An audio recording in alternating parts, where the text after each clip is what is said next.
You have questions? What is slashing? We have answers. Slashing is like that, you know? Mm-hmm. And there's a penalty for that? Yeah. You do that, you go to the box, 2 minutes by yourself, and you feel shame, and then you get free. This is CBJ in 30. Anything you folks want to know about the fascinating world of pro hockey? Here we go. Tweet your questions by using the hashtag CBJIN30. We'd like to remind you folks, keep your questions within the boundaries of good taste. Here's your host, Bob McElligott.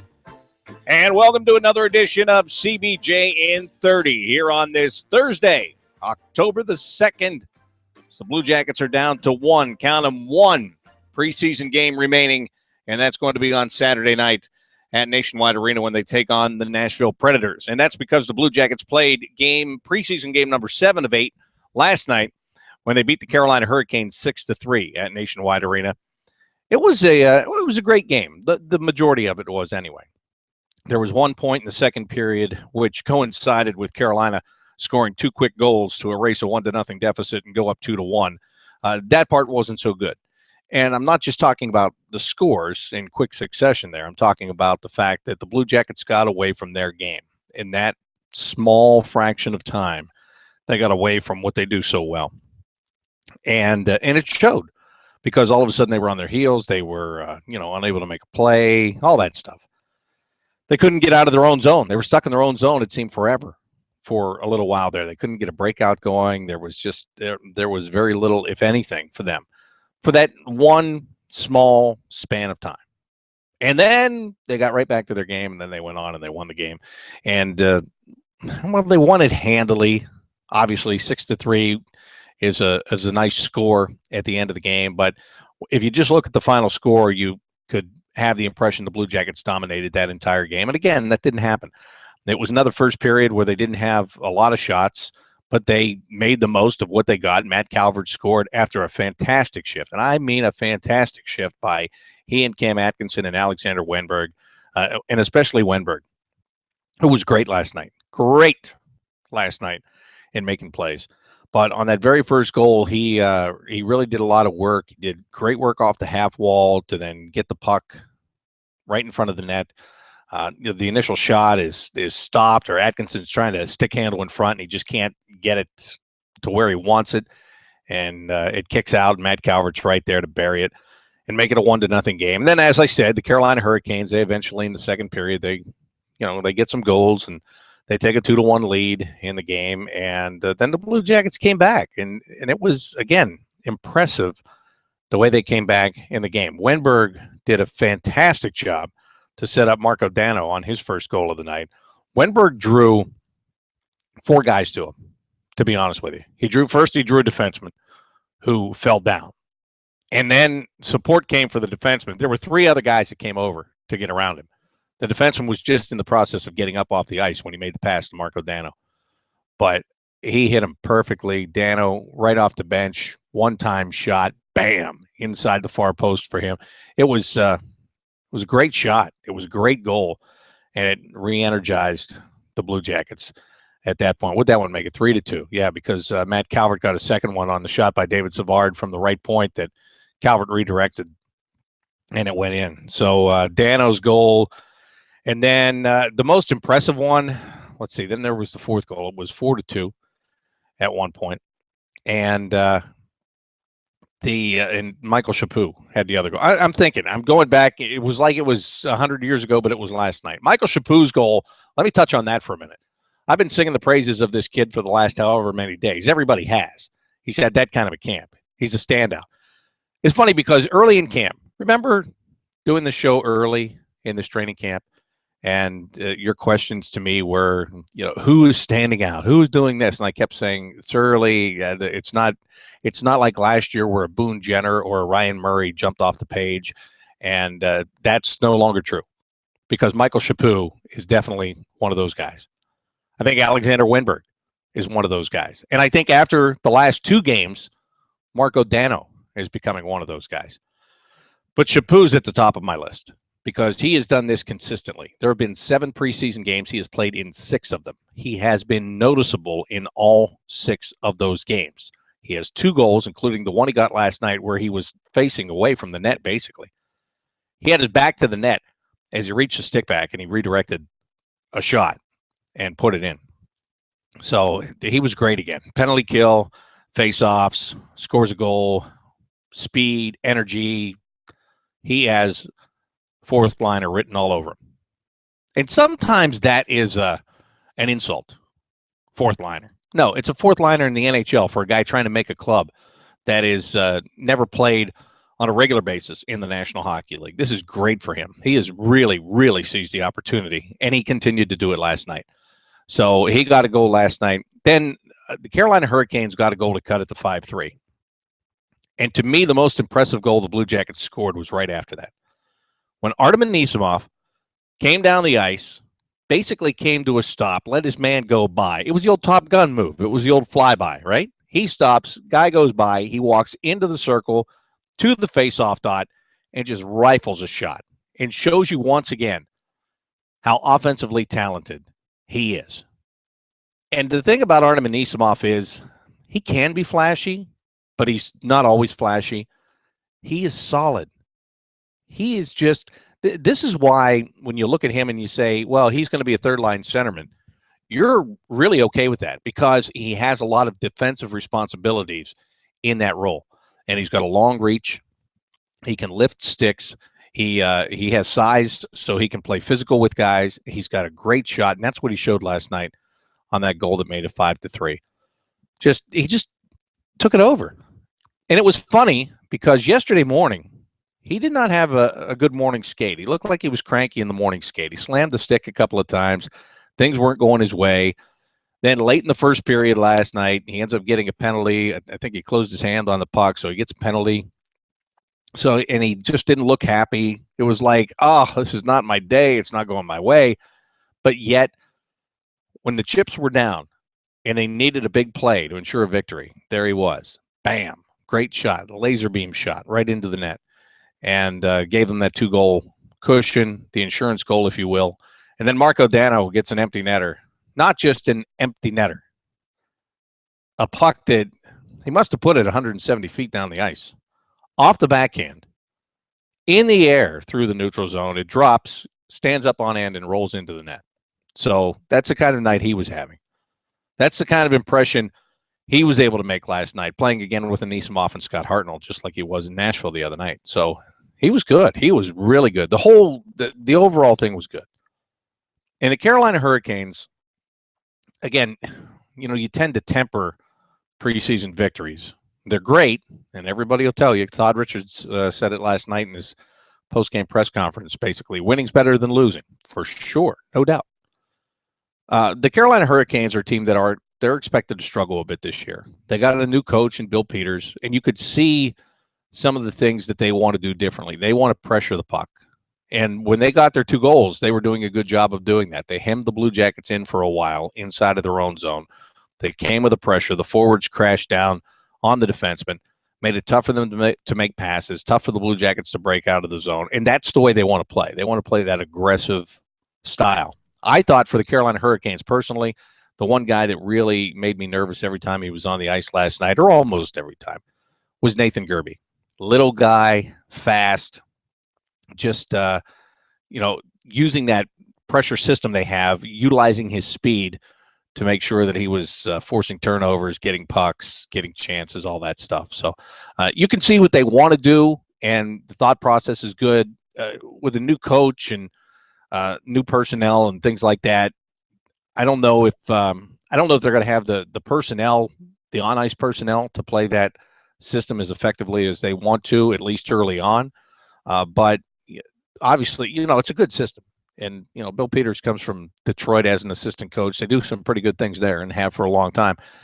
So the idea is good. The system is good. They'll have to learn it. They'll have to play it. And then they're going to do a lot of that without Jordan Staal, who is out on an extended injury as well. So, they've got their problems. Everybody has their problems, but I don't want to take away from the way the Blue Jackets established themselves early, let it get away, and then came back and it's not fair to say they dominated, but I think from the time that they went up 3-2, they knew that they had it in hand, and then they just methodically build on what they needed to do. And again, it all comes back to playing that system and all the cliches, playing your game, staying within yourself, blah, blah, blah, blah, all that coach speak stuff. But that's really what they did. It's really what they did. They just, once they simplified everything and figured out a way to get through that forecheck that Carolina was throwing at them and get the puck to the neutral zone and get it over the red line, it was fine. As soon as they simplified things, slowed it back down, went in and took a breath and went, all right, that was not a good period. Let's come out in the third and play better. That's what they did. So, again, all in all, you're 6-1 in the preseason. Doesn't count for points. Doesn't count for – there's no trophies. I get it. But it's still bringing that sense of confidence and winning. You can't teach people how to win, really. You can't. It happens, and they believe, and it manifests itself like that. You can't go to a chalkboard or a PowerPoint presentation and say, hey, here's how you win. You can give a plan to win every day. Every day you can put up a plan to win, no matter what you do in your business. Maybe you're in sales. Hey, here's our plan to win today. Here it is. This is what we're going to do. This. But then you go out to do this, and this, and there are other factors. There are other people competing against you. There are whatever the factors are. There's pressure coming from over here. This guy didn't do what he was supposed to do. That's screwing up your presentation, all that stuff. It's the same. You could break it all down to everyday life. It's the same thing. You put up a plan to win as a coach. Your team goes out there. If you're a boss and you tell your employees what you want them to do and they go out and they just don't do it or they don't follow through on it, do you have success in your department or your company? Nope. Not a chance. So what do? Get different employees? Sometimes. And sometimes you have to bring them in, shut the door, and have a heart-to-heart with them. Blue Jackets aren't in that category at all. They know what their boss wants them to do. They believe in what he's telling them, that if they do it, they are going to have success.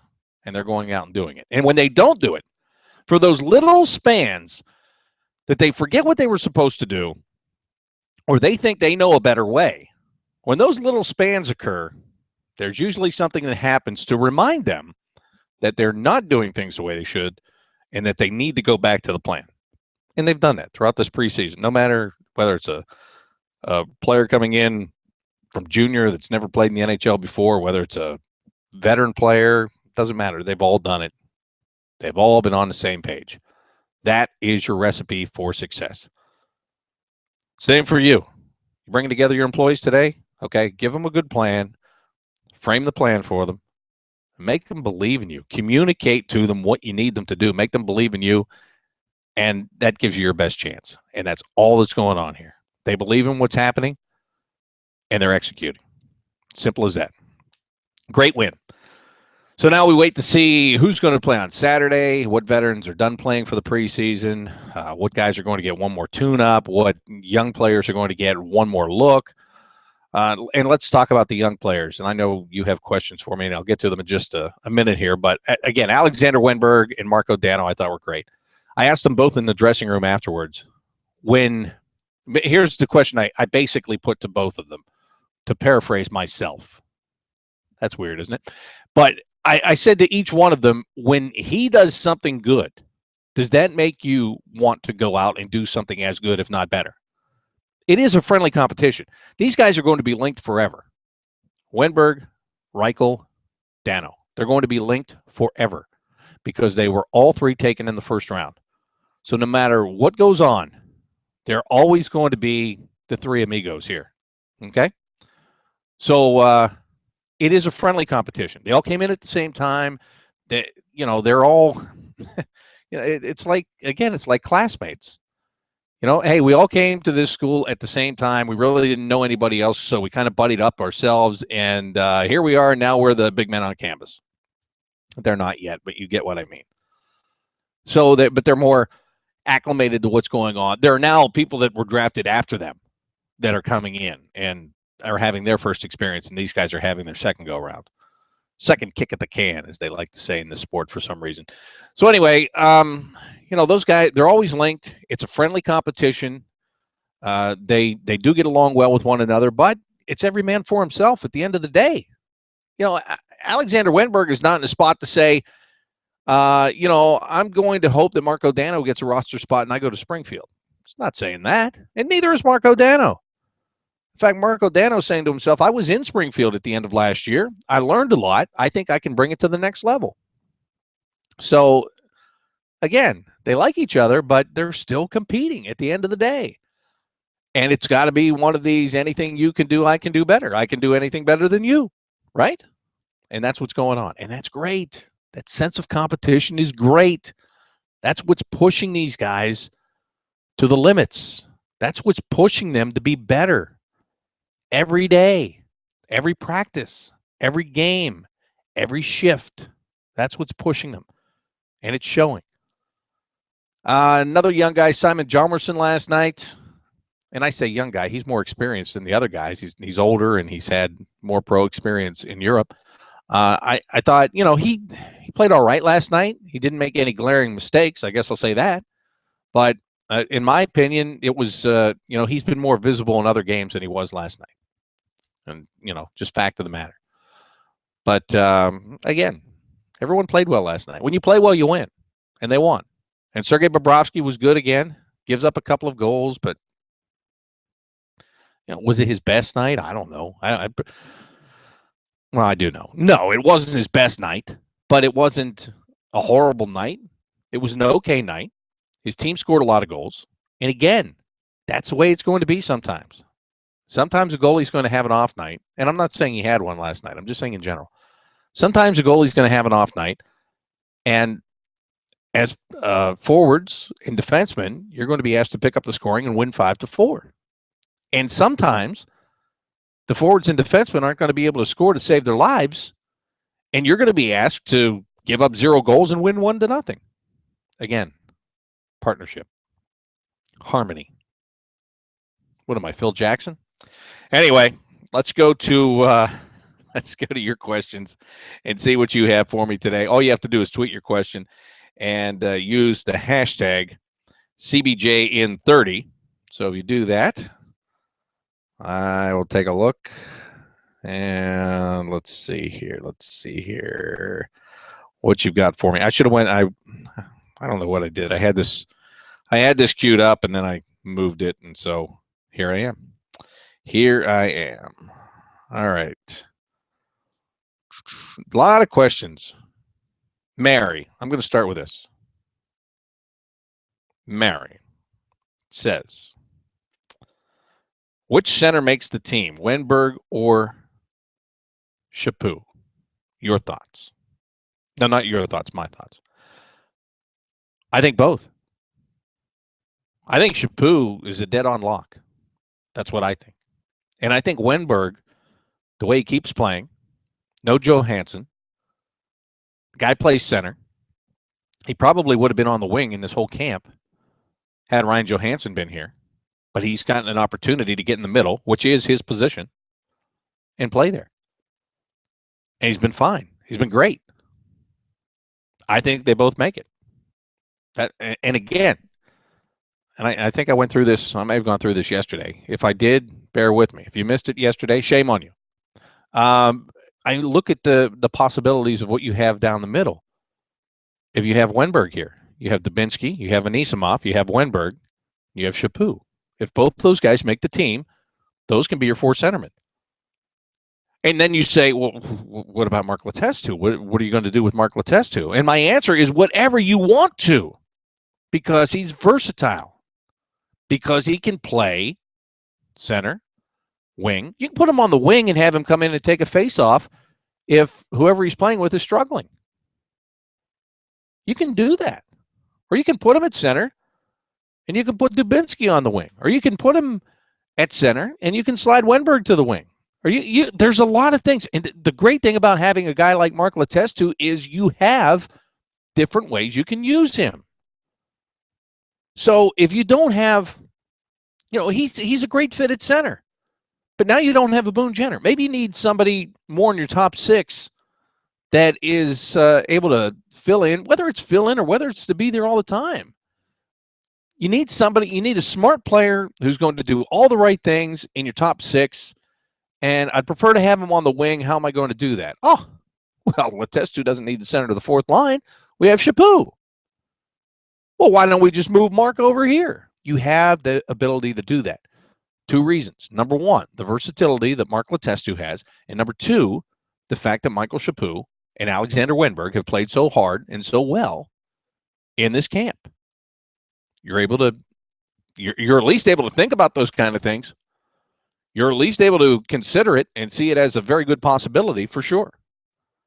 So I think that's the really great thing about those guys playing the way that they have. Let's see.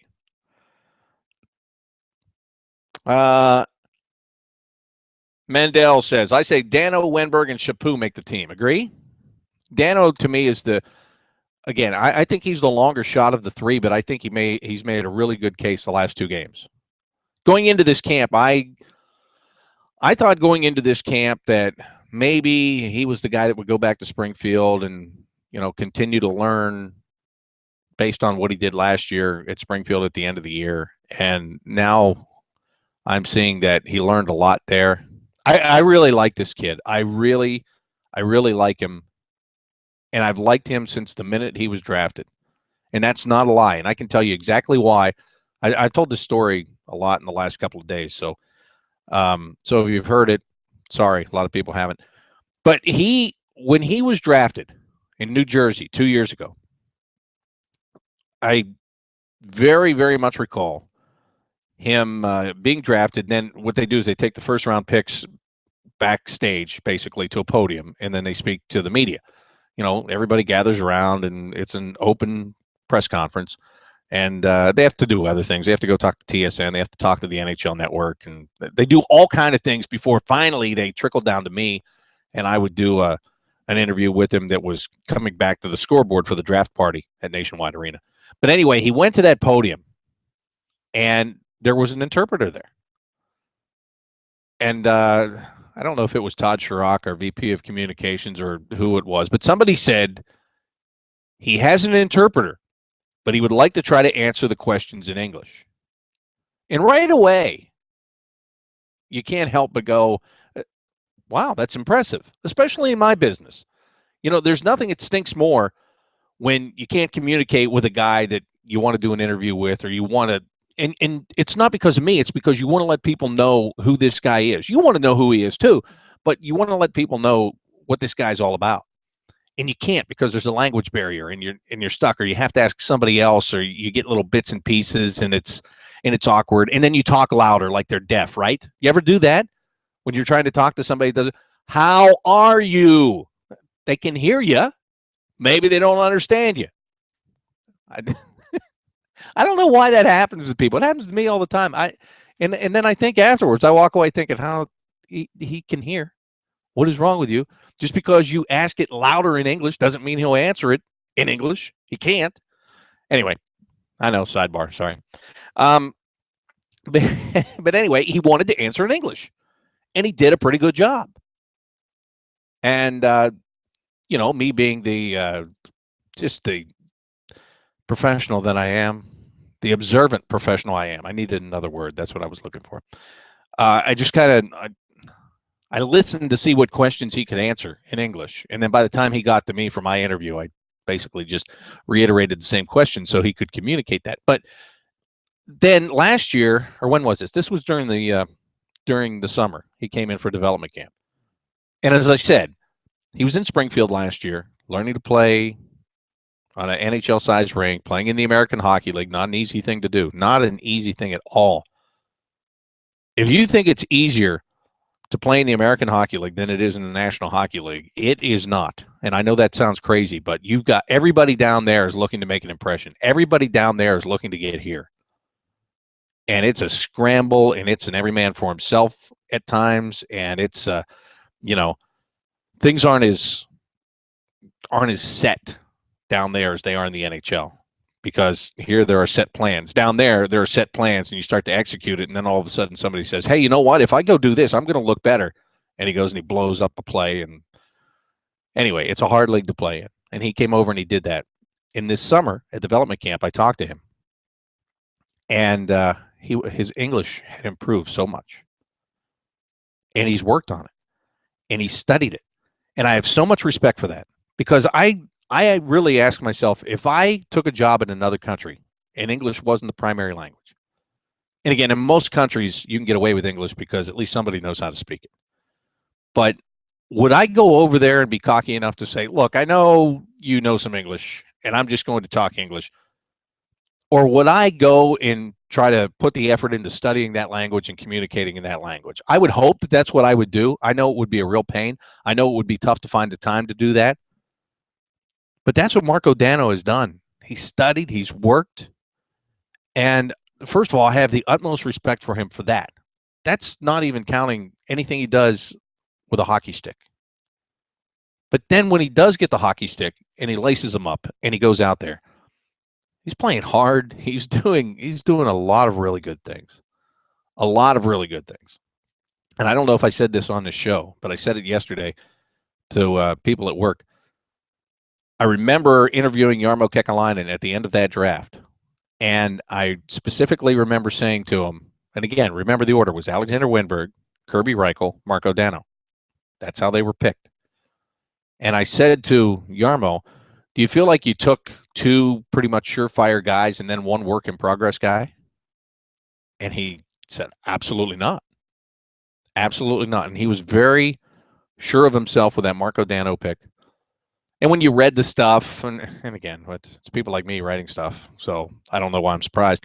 But when you read stuff, and he was an 18-year-old playing in the KHL, and playing amongst men, and some people were not impressed with that. But he was playing in that league as an 18-year-old. It probably should have been more impressive than it was at the time. But now I look at it, and it reminds me why Jarmo is a general manager, and why I do what I do. I'm not a talent evaluator, but I do play one on the radio and here.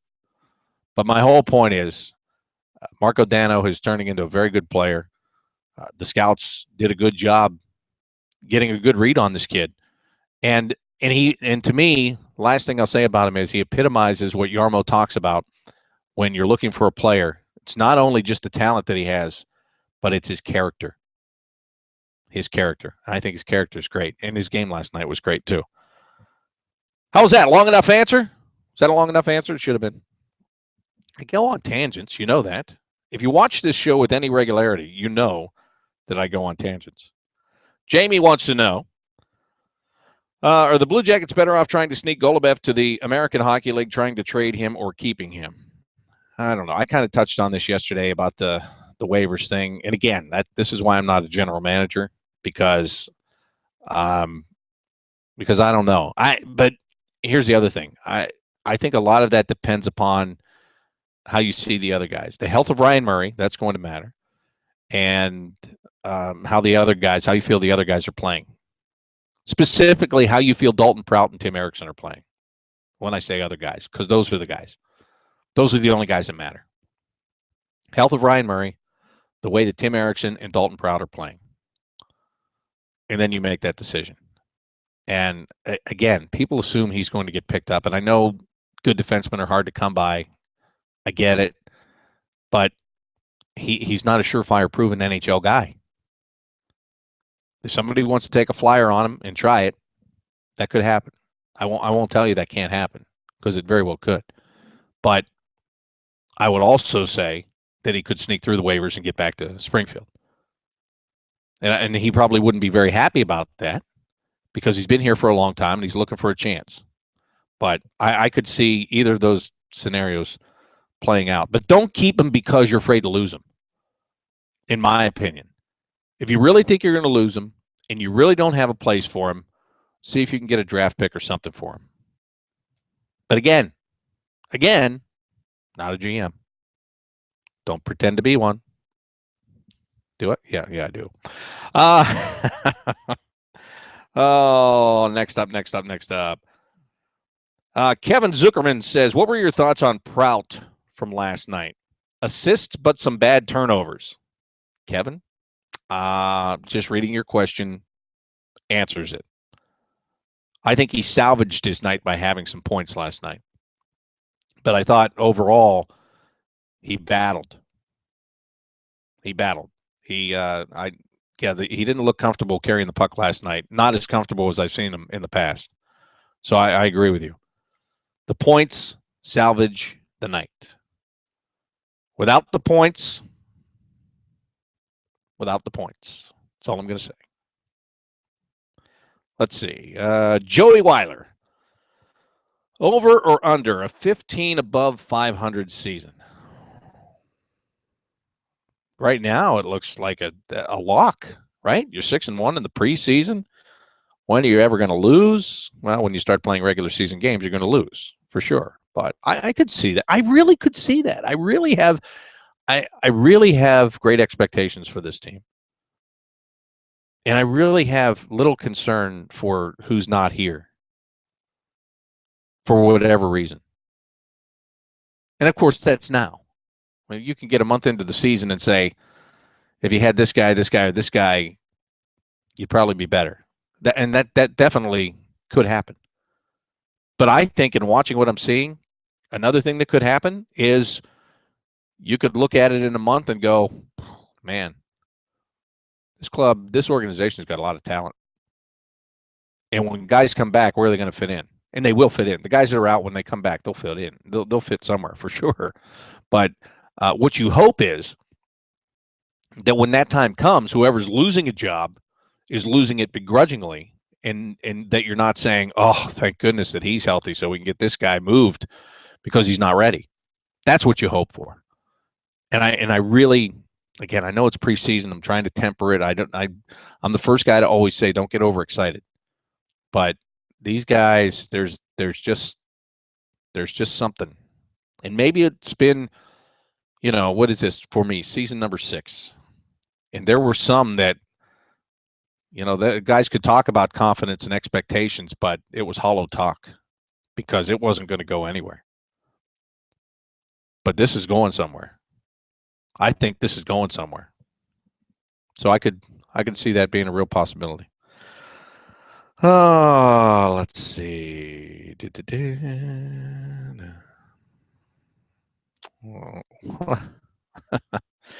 Okay, I didn't understand this at first. Now I get it. I think I get it. Gleno, tell me if I got this.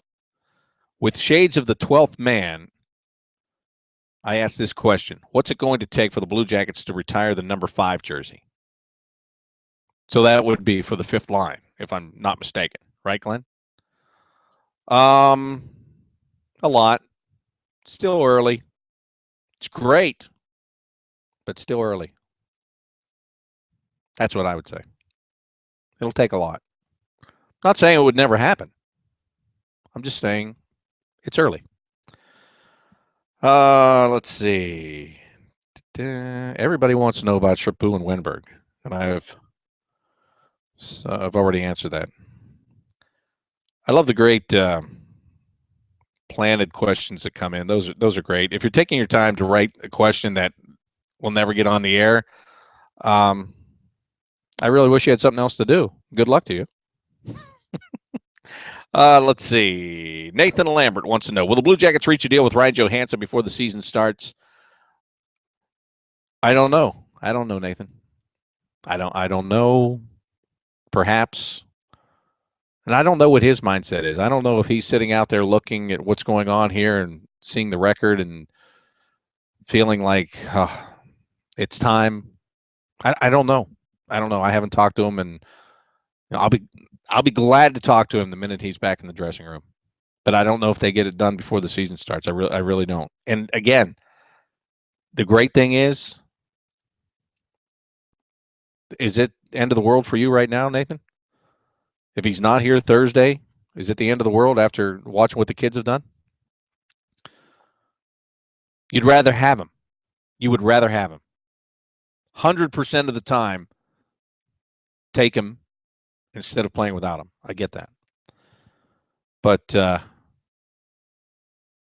what? Jody Shelley is watching my show today and tweeted? Thanks, Jody. Jody and I, by the way, are going to be at the zoo tonight. I know what you're thinking. What? Monkeying around? No.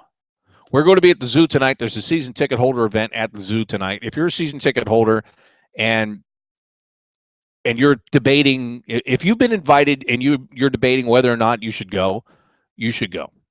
To me, it is one of the most fun events of the year, hands down. And I love doing this. Jody and I were able to host it last year. It was so much fun. And the players are usually laid back and loose, and play a little game with them on stage. And it's really relaxed atmosphere. Get you a chance to know these players in a little bit different light than just watching them jump out on the ice. So it's great. So again, that's at the zoo tonight for season ticket holders. We hope you show up because we're looking forward to it. We went over some things yesterday. We got some sneak peeks yesterday, and I can tell you it is going to be a blast. I'm just trying to make sure I got everything. I'm over time, so I'm obviously in no hurry to go anywhere. Here was one more. I'll get this one more. Luke says, is the Calvert, Wenberg, Atkinson line a mere toss-up by Todd Richards, or is that a set line for this coming season? Nothing is set. It's not set. But I also think he is toying around to see who might be a good fit with who. But I don't think that's something that he said these three guys are going to play together. Now, if they do, opening night, I wouldn't be shocked. It wouldn't surprise me in the least. And let's see. Let's just play head coach for a minute here. So let's say that Wenberg makes a team and you go with that line. And again, I'd be fine with that. What if your first three lines were, and again, this is for argument's sake, and now that I started this, I'm going to forget what I was talking about. Okay, so let's say Wenberg, Calvert, Atkinson, Anisimov, Hartnell, Dano, like we've seen the last couple of days, Chaput, Trop, and Bowl, and that would leave you on the first, on the other line, whatever you want to name it, call it. That would leave you with Letestu, Dubinsky, and Foligno. Would you be opposed to that? Would you be opposed to going to Buffalo with that being your lineup? I wouldn't be. And not just because it's Buffalo. I wouldn't be opposed to that. I think that, and again, I don't know if it would ever go down like that, but there are some combinations that have some good mix and match skills there. So we'll see what happens. So no, it's not a set line, Luke, but it is something that I wouldn't be surprised to see. Oh, Luke's going to the zoo tonight. And he wants me to ask for Luke's golf cart. You got it. I'm asking for your golf cart. Is it souped up? Will it get me to the stage quick? That doesn't matter. I usually walk when I go to this thing anyway. When I first moved here we go again. It's going to be an hour show. When I first moved here and people talked about the zoo being a selling point, I was like, what? The zoo? I had no idea. It's just like around the league. When Nathan Horton signed here, and one of the things was they took his family to the zoo, and his kids got to, be with the animals and all that stuff. And people around the league were, oh, well, he likes to go to the zoo, big deal. They have no idea. What a place. What a place. And Luke, I'll ask for your golf cart. But my whole point is sometimes I just like to walk into this event because it's a long walk and you see so many people, and there's just, even from the walk from the front entrance back to the area by the lake there, or whatever. Is it lake, river, whatever it is? Just put myself out there. Way to go, Bob. Nice job. Anyway, back by the water, in the pavilions by the water, just the walk to get back there, you see so much. I'll tell you what I'd like to see. Nah, maybe I shouldn't, because if somebody does it, I might get in trouble. Now I'll throw it out there. When I walk past the Penguins exhibit on the way there, I'd like to see a Blue Jackets jersey on that Penguin statue. Think about it. Oh, let's see here. Gleno said, I answered his question exquisitely. Exquisitely. It's time to end the show. You can't answer a question better than exquisitely. You just can't do it. It's impossible. Thanks, Gleno. I appreciate that. Oh, it's just something about doing this show. There are some days Well, it's like work, right? I mean, there's some days where you have to go to work for 8 hours and you're ready to leave after 25 minutes. There are other days you work for 8 hours and you could stay for 10. This is one of those 10 days. All right. That'll do it for today's show. I know. Boo. Somebody's saying yay. I don't know where you are, nor do I care. Anyway, thanks for being here today. Thanks for all the questions. Blue Jackets not playing again until Saturday night against Nashville. That means tomorrow, another show. Maybe there's some cuts by tomorrow. Maybe there's something else to talk about. There will always be something to talk about. Today, I didn't even talk about Bobby Ryan signing in Ottawa for 7 years for a little over $7 million a year. That's great for the Senators because what else do they have? Can you name me 5 Senators in 20 seconds? Probably not. Do it again tomorrow. Talk to you then. Talk to you later. Don't want to hear it again tonight. I'll talk to you later. Just save it for another guy. I'll talk to you later. Don't want to hear it again tonight. I'll just see